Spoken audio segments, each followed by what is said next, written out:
Hello guys, welcome back to my channel. मैंने अपने first video में एक टॉपिक प्रेगनेंसी के बारे में बात की थी।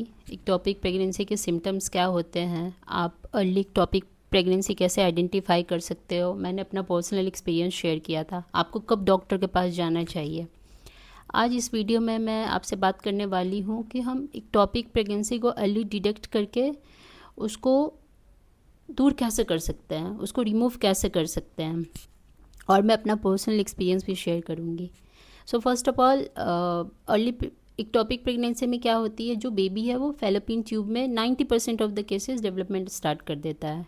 ये इक्टोपिक प्रेगनेंसी आपके सर्विक्स में भी हो सकती है, एब्डोमेन में भी हो सकता है, but 90% of the cases baby fallopian tube में डेवलपमेंट स्टार्ट करता है। बट हमारा फैलोपियन ट्यूब का स्ट्रक्चर जो है वो एम्ब्रियो को ग्रोथ में सपोर्ट नहीं कर सकता है। सो उस केस में उसे रिमूव करना पड़ेगा। सो इक्टोपिक प्रेगनेंसी रिमूव करने के दो तरीके होते हैं। एक तो आपकी मेडिकेशन होती है जिसमें आपको इंजेक्शन के थ्रू सेल ग्रोथ को डिज़ोल्व किया जाता है और प्रेगनेंसी को भी रिमूव किया जाता है। उसके कुछ फॉलो अप डोजेज होते हैं। Second thing is laparoscopic surgery होती है जिसमें एम्ब्रियो को रिमूव किया जाता है, और अगर आपका फैलोपियन ट्यूब भी डैमेज हो गया है तो उसे भी रिमूव किया जाता है।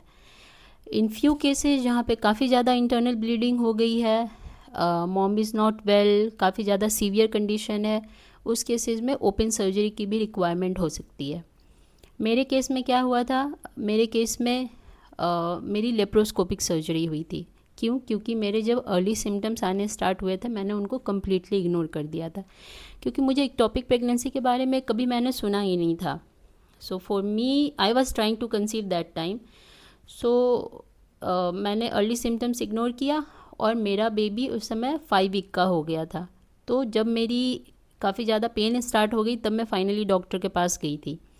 जब मैं डॉक्टर के पास गई तो डॉक्टर ने बोला चलो first let's try with the medication, और मुझे इंजेक्शन की फ़र्स्ट डोज मिल गई थी। बट मेरी उस समय इंटरनल ब्लीडिंग ऑलरेडी स्टार्ट हो गई थी, क्योंकि जब डॉक्टर ने उस समय मेरा एससीजी के लिए भी लिखा था कि इसकी होमोग्लोबिन एंड वो सब भी चेक कर लेते हो, और मैं फ़र्स्ट इंजेक्शन की डोज़ लेकर घर वापस आ गई थी। देन मुझे काफ़ी लेट नाइट 9 और 10 PM हॉस्पिटल से कॉल आई थी कि आपको अर्ली एडमिट होना पड़ेगा क्योंकि आपका होमोग्लोबिन लेवल काफ़ी डाउन हो गया है, बिकॉज इंटरनल ब्लीडिंग स्टार्ट हो गई थी। फिर नेक्स्ट डे मॉर्निंग में मैं डॉक्टर से मिलने गई और डॉक्टर ने बोला कि आपको एडमिट होना होगा और आपकी लेप्रोस्कोपिक सर्जरी हमें इमरजेंसी में करनी पड़ेगी क्योंकि आपकी कंडीशन बहुत सीवियर होने वाली है। I was so scared of course. तो फिर मेरी लेप्रोस्कोपिक सर्जरी हुई जिसमें उन्होंने एम्ब्रियो को रिमूव किया और मेरा फैलोपियन ट्यूब भी डैमेज हो गया था तो उन्होंने उसे भी निकाला। उसके बाद की जो मेरी सिचुएशन थी वो काफ़ी स्ट्रेसफुल थी, क्योंकि आप सिर्फ सर्जरी से नहीं निकल रहे हो, आपने वो एक बेबी जो आपके अंदर ग्रो कर रहा है जिसके बारे में आप जब सुनोगे कि उसे भी निकाल दिया है, प्लस आप अपना एक ट्यूब भी लॉस्ट कर रहे हो। सो वो काफ़ी हार्ट ब्रेकिंग होता है। तो मुझे रिकवरी में काफ़ी टाइम लगा था। बट प्लीज़ आप इसके लिए स्ट्रेस मत लीजिए। जिनके भी एक टॉपिक प्रेगनेंसी हुई है, you can still conceive next time also.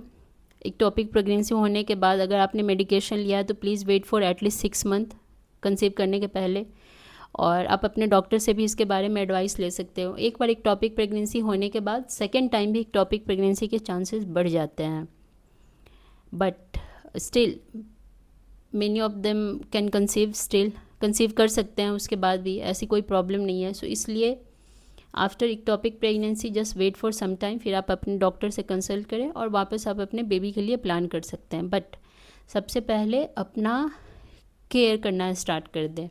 अगर आप कंसीव करने का ट्राई कर रहे हैं तो अपना हेल्थ, आपका होमोग्लोबिन लेवल, ये सब चीज़ों की प्रॉपर जांच हमेशा बीच बीच में करते रहें, क्योंकि प्रेगनेंसी के लिए होमोग्लोबिन लेवल, कैल्शियम लेवल, ये सब सही होना बहुत ज़रूरी होता है। वो माँ और बच्चे दोनों के लिए बहुत ज़रूरी होता है। अगर माँ स्ट्रांग रहेगी तो बेबी भी स्ट्रांग रहेगा।